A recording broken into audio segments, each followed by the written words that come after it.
We're very pleased to have Thane Gustafsson from Georgetown University, an authority on energy in Russia and in Ukraine here at the conference. The Russia-Ukraine energy crisis seems to be never ending. Did the situation change in 2014?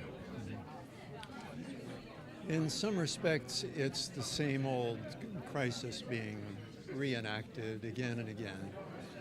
The problem really stems from the way the Soviet Union was set up.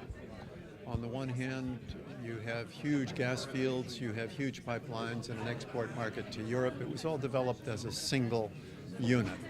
Then the Soviet Union breaks up, and all of a sudden the gas fields are in one country and the pipelines are in another country. And so the problem is that the Russians need the transit to Europe. The Ukrainians need the gas. The Ukrainians can't pay for the gas. And so the scene is really set for all of the dramas that we have witnessed over the last 20 years. The question is whether this is going to go on forever. So I will leave that question up in the air for your next question. But with the Russian-Ukrainian even military conflict and the new government in Ukraine really, at least discursively, in favor of fundamental reform, including an energy sector, can the context change for a durable agreement? One was announced yesterday, but we don't know if it's going to last weeks or months or years. Sure. I think it helps to make a sharp distinction between what happens this year, how we get through the winter, and then the long-term evolution of the problem, the evolution of the fundamentals. The situation is changing. The fundamentals are changing, and in ways that really have very little to do in the end with the politics. The Ukrainian economy is evolving. It is gradually using less energy.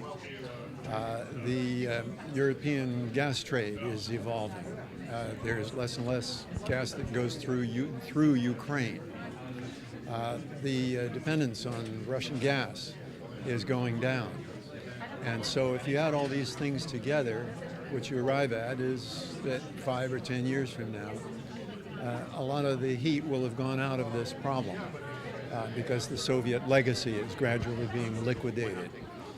And along with that, the whole relationship is being put on a more commercial basis. Now, of course, this is what's creating conflict now, because the Russians are starting to charge the Ukrainians. They started this in about 2006, so it's been going on for some time. The Russians are charging the same prices as elsewhere in Eastern Europe. Not more, actually, but about the same.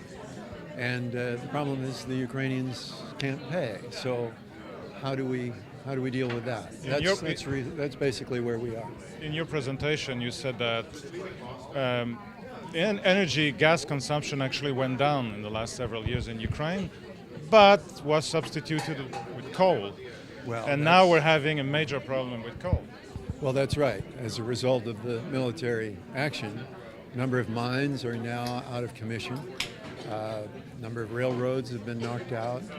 And since much of the displacement actually took place in the East, it's the East that's suffering from this. And of course, now you have to ask yourselves, how does this look from Moscow? Will the Russians actually come to the rescue through, well, what could be a series of, who knows, side deals that amount to supporting friends, local governors who give their support in the East? So there's a lot going on, and this winter may bring some more surprises. In the middle to long term, could shale gas be an option in Ukraine?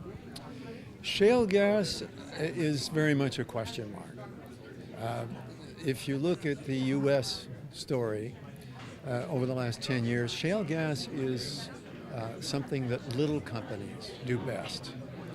And particularly as pioneers in any new geological area, there has to be an awful lot of trial and error before you crack the code, as they say, in the gas industry. And this is what little companies do best.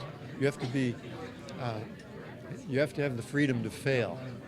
And there are a lot of failures in shale gas because you have to try this and try that until you get the combination that works just right for any given gas field.